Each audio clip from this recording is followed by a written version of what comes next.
Bismillahirrahmanirrahim. Assalamu alaikum. Welcome to Newsroom. I'm your host, Omar Khalid. But today is Monday, the 4th of July, 2022.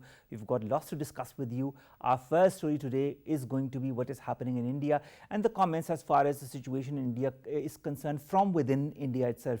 We will discuss this in the context of a comment that has come from Nobel laureate and renowned economist Amartya Sen, who recently said and quoted by Hindustan Times that the biggest crisis that India is facing today is the possible collapse as a nation, whether it be the purported genocide against the Muslims in Indian illegally occupied Jammu and Kashmir and otherwise, whether it be the way the Christians, the Dalits, the Sikhs are being treated within India, whether it the way the Hindus are trying to create a certain hegemony from within India for a country that was noted to be a pluralistic country and the so-called world's largest democracy to a fascist state, is the downfall of a country we call India. This is going to be our first segment. Let's begin with our first segment, and that concerns India and the degradation as a state, as a country, as a pluralistic society, and a so-called democratic country, as has been enunciated by different people, including the latest being the renowned economist Amartya Sen. More in the following report. Indian democracy is under severe crisis after ascendance of Hindu nationalist BJP government to power, and apologetic Hindu nationalist Narendra Modi rose to national power by tapping on a mountain of hatred and Islamophobic sentiments. Underlining dangers of polarization and division in contemporary India, Nobel laureate and renowned economist Amartya Sen warned that biggest crisis that India is facing today is the possible collapse as a nation. Amartya Sen further stated that current situation in the country has become a cause for fear and India cannot belong only to Hindus or to Muslims. Riding back to power on a wave of Hindu nationalism, Modi doubled down on his core competence, that is the majoritarian politics of Hindu identity, and he revoked the autonomy of the country's only Muslim majority state, Indian illegally occupied Jammu and Kashmir. BJP government enacted a citizenship law that discriminates against Muslim refugees, linking citizenship with religion for the first time in constitutionally secular India. The democratic freedom of speech and expression is under severe threat in India, as every person exposing BJP's hate, bigotry and lies faces persecution and harassment. The incumbent political order's obsession with Hindutva doctrine has played havoc with the social fabric of the Indian society, and it's ultimately posing threats to regional peace and security. Dr. Asma Shakir Khuwaja Sahiba, Foreign Affairs expert, joins us online. Dr. Sahiba, thank you very much to have joined us. It's a pleasure to have you on board for our show. Dr. Sahiba, when it comes to India, we are slowly and steadily from one issue to the other, and in the last year, the issues have been quite rampant that see a degradation of India as a state, as a country, as a nation. Is this a deliberate attempt by the BJP? It's a very good question. Apparently, it appears that it's deliberate attempt of BJP to disintegrate India. But when we see the idea of Hindutva, the idea of Hindutva is founded on two things. One is the Hindu ideology, and number two is colonial ideas of territorial occupation and colonial ideas of territorial association of nationalism with territory. So these are the two basic components of Hindutva. And eventually we have seen that colonial idea of nationhood and territorial occupation also fell down and were decolonized at least in 1945. So this is the natural course of history. Another important thing is that the India or Hindustan, which has BJP has made it a Hindustan, that is basically a heterogeneous, multicultural, multilingual, multi-ethnic, multi-religious community or country. So whenever we want to or anyone wants to create a nation out of so much diversity, the first thumb rule is inclusiveness, including everybody in power sharing. And what Hindutva has done to India, it excluded everyone else but Hindus from power sharing. So power centralization is one of the themes of Hindutva ideology as well, that power should lies into the Brahman community or Brahman identity of Hindus. So whenever, like whatever and as you said that now it is rampant, it is not rampant, it is the consequences which all the academics of political science were trying to warn India every day. Even in this program, I have seen myself and several other students of South Asian studies that such polarization will not, cannot bring any good for India, because when you try to sustain a heterogeneous, multicultural, multilingual, multi-ethnic nation or country through oppressive measures, the end result is disintegration. Whether The it end was result, Dr. Saba, is disintegration. Doesn't the BJP realize that? I mean, if the country, for one reason or the other, disintegrates, as we are seeing, as so many others like Amartya Sen are saying that this is a collapse of India as we see there under the current circumstances. Doesn't the government, don't the people that are in power realize that they themselves will lose power if they continue with the same policy? Yeah, your question leads me to another question, that whether Hitler realized whatever he is doing with Deutschland, Germany, that would disintegrate Germany at the end of the day.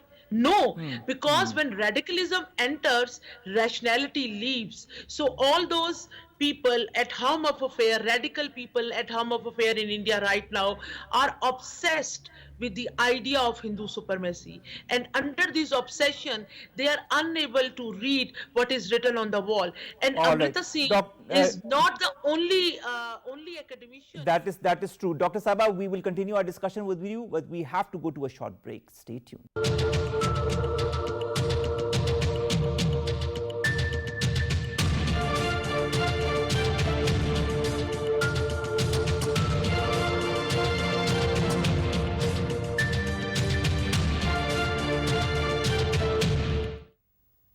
Welcome back. You're watching Newsroom, and we're discussing the latest situation as far as India is concerned and India's degradation as a nation, as a pluralistic society, a country that used to be called the largest democracy in the world and is still being called, but is it really one? Dr. Asma Shakir Khuwaja continues to be with us online for this very important segment. Dr. Saiba, when there is such a voice, a strong voice coming from within India that talks about the degradation of values of India, when it talks about the collapse of a nation, and this is not the only voice that comes in. We hear different voices from different quarters, whether it be journalists, whether it be human rights activists. Their voices, are they being heard? No, their voices are unheard, they are voiceless, and even their social constituency has been shrink, because you have heard about the inconvenient truth. So this is such a inconvenient truth against against their utopian ideas of Hindu nation, that they are not ready to understand it. And when Hindutva became popular in India, the appetite for peace, for coexistence, for equal rights, for gender equality, for minority rights has been eliminated. And as we know that thanks to these extremism policies of Hindutva proponents like Mr. Modi, that now Indian constitution, the discrimination has been constitutionalized in India. So everyone else, every minority is feeling unsafe except the Hindu majority, and this is what is social polarization. And then other important aspect of social polarization is that there is a widening social economic gap between the different classes of India. So India is not polarizing horizontally but vertically as well. So, and that also all theorists of political science, they believe that when there will be social gap, when there will be financial economic gap between different classes, social classes, the more wider that gap is, the more chances are there that that society or state would collapse. And this is what India under Modi, because we know all top industrialists are the donors or financiers of BJP, and that is why, as you remember, the Mr. Modi, the BJP regime in Delhi, they introduced these farmer laws against which these farmers protested like almost 2 years, and then eventually Modi reverted those laws. But those laws were to support, to facilitate, and to enhance the financial gains of the top industrialists of India while compromising the interest of a small farmer. So this is how India is growing. This is how India is behaving, and you must have remembered the VDEM, the report of Varieties of Democracy Institute, which like a year back declared India as electoral autocracy, and all those institutions which are responsible to measure the quality of democracy all over the world, they are again and again claiming that India is no more a democracy. And you know, the basic strength of democracy is the value system. It's not only an electoral process, and the basic reason that democracy emerged, especially after colonization, is that the heterogeneous societies can remain united or can emerge as a nation, because everyone would have stakes in power sharing. But in India, this is the other way around. And if we see, and then I don't want to go in academic debate, but at the first place, when we say that Indian nation is declining, or Indian nationhood is at stake, we first of all we have to see that if there ever Indian nation emerged. So if we see the 1,000 years old history of South Asia, there was nothing like Indian nation. It is again a colonial concept which emerged after colonization, which emerged after creation of India in 1947. So India was only created on 15th August of 1947. So this question that whether the Indian thing is a nation or it's just an imposed connotation by certain politicians on people living in India or Hindustan. So this is another academic debate, and I don't want to indulge in that too.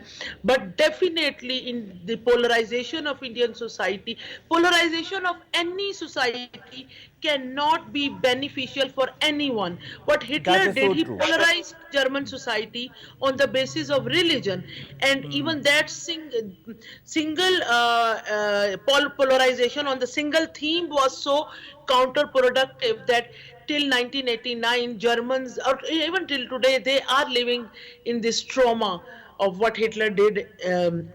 I foresee that for so many generations within our not so friendly neighborhood country India, because if this whole thing continues, you talked about evolution of democracy, I'll talk about dissolution, devolution of democracy in India as we speak, and there are so many ample proofs of that the world and the Indian government included are turning a blind eye and a deaf ear to.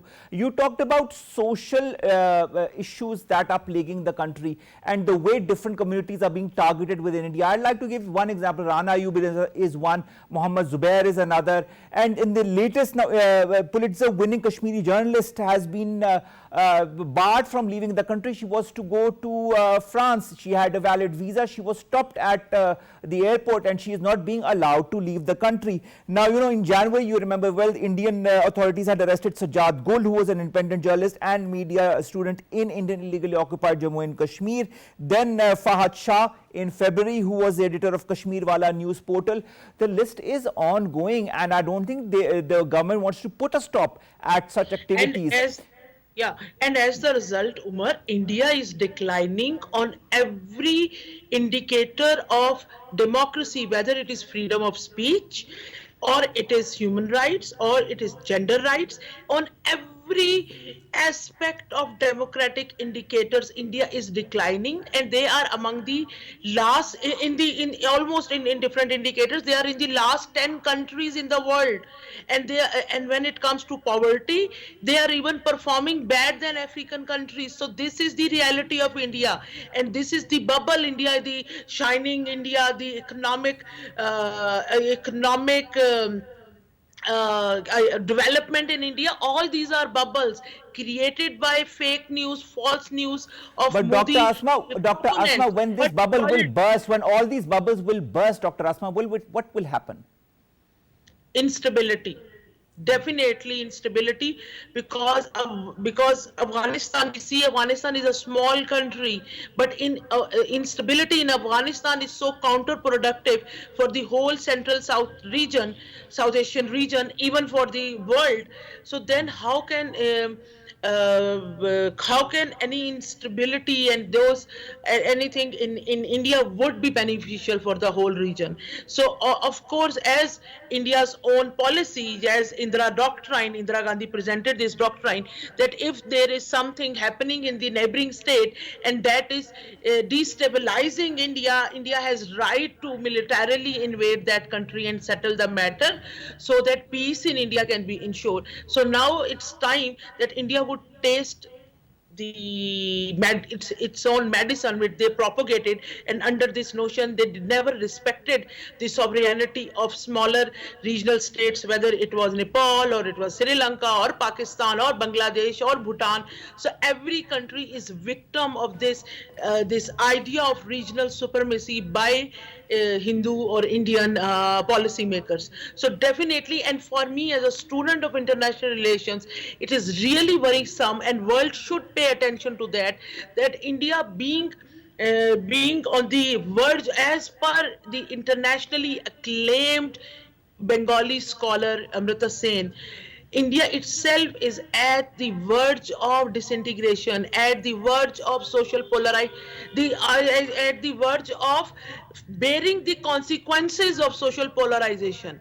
So in that case, what is the future of the sensitive strategic weapons acquired by India?